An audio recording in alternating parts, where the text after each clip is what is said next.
Late at night, the rancher stood outside his small wooden house, holding a worn jacket in his hands, unsure why his heart felt so heavy.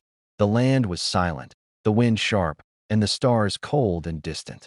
On the road ahead, a native man lay shivering, barely moving, forgotten by the world. The rancher knew the stories, the warnings, the fear people whispered about strangers after dark.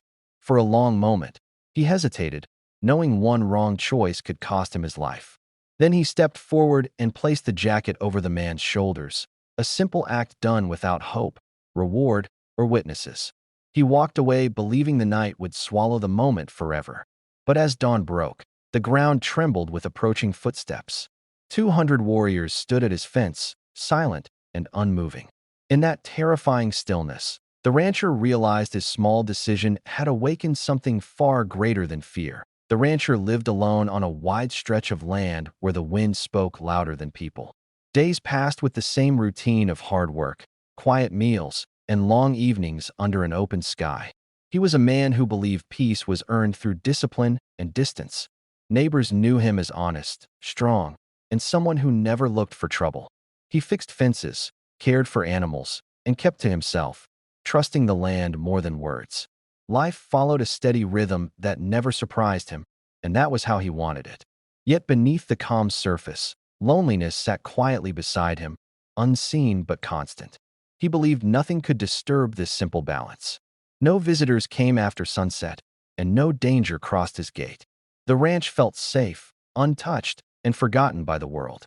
He had no idea that one freezing night would step into his life and quietly shatter the peace he trusted so deeply. The cold night wrapped the land in silence as the rancher walked back along the narrow dirt road, his boots crunching softly against frozen ground, his breath visible in the air, his mind fixed only on reaching home before the wind grew harsher, when something dark near the roadside caught his eye and slowed his steps. And as he moved closer, he realized it was a man lying, motionless against the earth, his body curled as if trying to escape the cold itself, his clothes thin, his face pale, and his chest rising only slightly with each breath. And in that moment the rancher felt fear tighten his chest because he knew who the man was by the markings on his clothing and the stories people told, stories filled with warning and danger, urging distance and silence. Yet the sound of violent shivering cut through those thoughts as the man trembled uncontrollably, his lips blue, his eyes barely opening before closing again.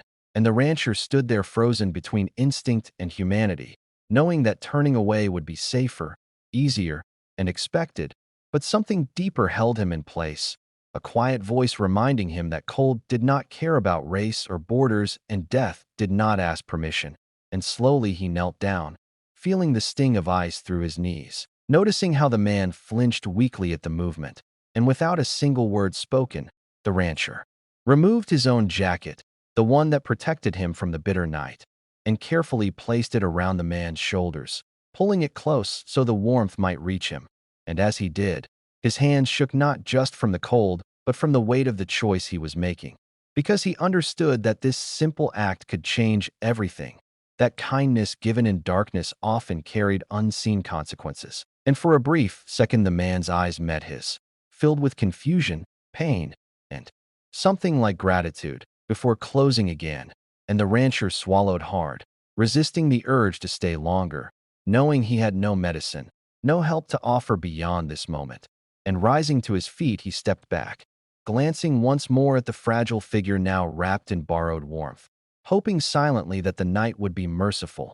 And as he walked away, every sound behind him made his muscles tense, every shadow felt like a threat. Yet none came, only the wind followed him home, whispering questions he could not answer.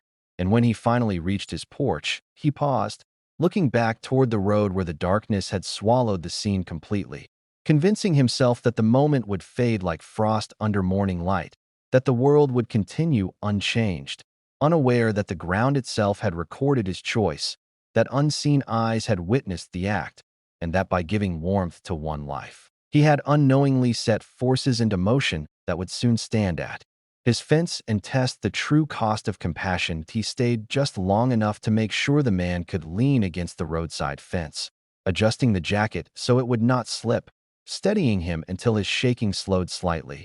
then stepping back as if lingering might break an unspoken rule. And when the man tried to speak, the rancher gently raised a hand, not out of fear but certainty, because he did not want words to turn the moment into a debt. And without asking a name or offering his own, he turned toward the dark path home, believing that kindness should pass quietly, untouched by praise. Yet with every step the night felt heavier, the wind sharper, and the silence louder, as though the land itself was watching him leave, and the fear he tried to ignore crept closer, not as panic but as a steady pressure in his chest, reminding him of warnings learned over years, reminding him that choices made alone sometimes echo beyond intention. And as he walked, his mind replayed the man's eyes, the brief flicker of awareness that held pain and surprise, and he wondered whether the warmth would last, whether dawn would arrive in time, whether doing nothing more had been enough. And when his house finally appeared ahead, a dark shape against the stars, relief mixed with unease, because safety now felt undeserved, as if it had been borrowed. And inside, the fire crackled softly while he removed his boots with shaking hands, listening for sounds that did not come, imagining footsteps that were not there, and sleep refused to settle, leaving him staring at the ceiling while the wind traced the walls.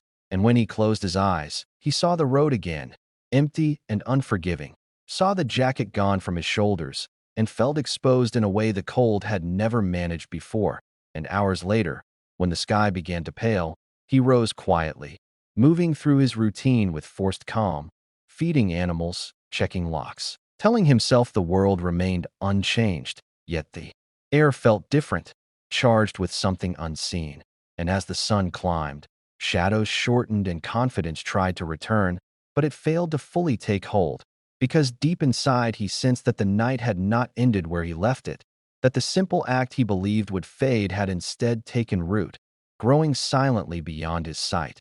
And when he stepped onto the porch to face the morning, the sound that reached him was not the call of birds or the familiar creak of wood, but a deep, steady stillness that pressed against his ears, and his gaze lifted toward the fence line, his breath slowing as his instincts warned him to be ready, because whatever had been set in motion was finally arriving. And in that quiet pause before understanding, he realized fear had followed him home not to punish him, but to prepare him for what kindness sometimes demands. He took one step forward into the morning light, and his body locked in place as if the air itself had hardened around him, because stretching from one end of the fence to the other stood rows of native warriors, their figures dark against the rising sun, unmoving and perfectly aligned, their presence so silent it felt louder than thunder. And for a moment he could not breathe, his mind racing through every warning he had ever heard, every mistake he thought he had made, as his eyes traced the long line of men standing shoulder to shoulder, faces calm, expressions unreadable, weapons held with control rather than chaos. And his heart slammed against his chest as fear rushed through him with sudden clarity, convincing him that the night had come back to claim its price. And he stood there exposed, unarmed, realizing how small one man looked against such strength, how fragile his home appeared behind him. And as seconds stretched painfully long, memories flooded his thoughts, not of regret, but of the quiet choice he had made. And he wondered if kindness had been mistaken for weakness, if mercy had invited destruction. And yet something about the warriors felt different, because they did not shout, they did not advance, they did not threaten, they simply waited. And that waiting carried a weight heavier than aggression, pressing on his nerves until his hands trembled at his sides, and the sun climbed higher, casting light across their faces, revealing discipline rather than anger, resolve rather than hunger for conflict. And the rancher swallowed hard, forcing himself to stand straight, refusing to retreat even as fear urged him to step back inside, because running now would not change what had arrived. And in that stillness he noticed a single figure moving forward from the line, slow and deliberate, each step measured, and the rest remained frozen as if bound by an unspoken command. And his breath caught as the distance closed, his thoughts scattering between prayer and acceptance, preparing himself for words he feared would end everything he had built. And when the figure stopped at the fence, close enough for the rancher to see age in his eyes and authority in his posture, time seemed to pause, the land holding its breath, and the rancher felt the strange pull of recognition without understanding. a sense that this moment was not born from anger but from memory, and though his fear did not vanish, it shifted, becoming something sharper and quieter. As he realized the warriors were not surrounding his home, they were honoring a boundary, and that realization confused him more than fear ever had, because violence did not wait politely at a fence. And as the elder lifted his hand slowly, not in threat, but in signal, the rancher's pulse thundered in his ears, and he understood that whatever came next would not be undone, that his life stood balanced on the edge of a single night's choice. And as the silence deepened, stretching thin with meaning, he knew the end he feared might not be the one standing before him, but the one he had imagined all along. The elder stopped at the fence and slowly raised his hands, and in them was the jacket, worn, dusty, unmistakable, and the sight struck the rancher deeper than any weapon could, because recognition spread through him before thought could catch up, and the elder's voice carried calmly across the space between them, steady and clear, explaining without anger that the man found in the cold was not a stranger left to fate, but a respected member of their people, someone whose life held weight, history, and responsibility. And as the words settled, the rancher felt tension loosen in places he did not know were tight, though fear still lingered like a shadow behind relief. And the elder spoke of how the man had been found alive at dawn, warmed by the jacket, breathing steadily, saved not by medicine or force, but by a choice made without demand. And behind him the warriors remained still, listening, honoring the moment, their presence no longer threatening but purposeful. And the elder held the jacket higher, not as proof but as symbol, explaining that in their ways, warmth given in darkness carried meaning beyond survival, that it was a sign of respect offered without condition, and such respect demanded response, not with violence, but with acknowledgement. And the rancher stood silently as understanding replaced dread, realizing that the line of warriors was not drawn to cross into his land, but to stand guard at its edge, showing the boundary between harm and gratitude. And the elder continued, saying that when a life is spared by compassion, the debt is not paid with words, but with presence, protection, and memory. And the warriors had come to be seen, to ensure the rancher knew his act had not vanished into the night. And as the jacket was carefully folded and held close to the elder's chest, the rancher felt something shift inside him, a quiet recognition that kindness carried its own strength, one that could command silence from 200 warriors without a single command spoken. And the elder stepped back, returning to his place among them.